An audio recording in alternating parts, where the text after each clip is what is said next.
Thought I was the groom. Turns out I was the fool. Stories that killed trust in people and family.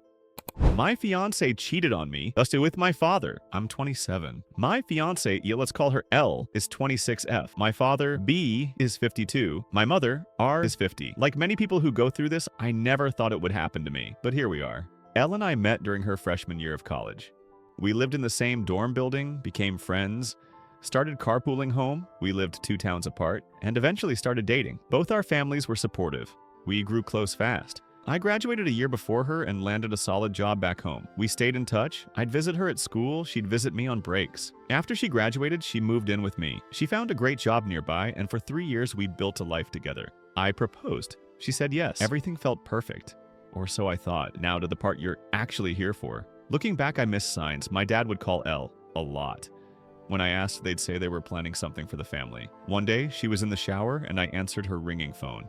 It was my dad. The second he heard my voice, he sounded surprised and annoyed. I asked what was up and he mumbled something about planning my mom's birthday. I believed him. I didn't think twice. Then came that day. It was a Thursday. Elle had the day off. She made me breakfast, kissed me goodbye, told me to have a great day. Like nothing was wrong. At lunch, I realized I'd forgotten some documents I needed for a meeting. I figured I'd swing by home to grab them. I didn't text her.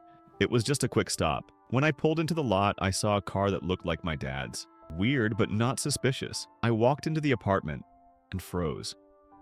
There was a trail of clothes, his and hers, leading to our bedroom. Faint moans echoed from down the hall. I stood there, stunned. I couldn't move. I couldn't think.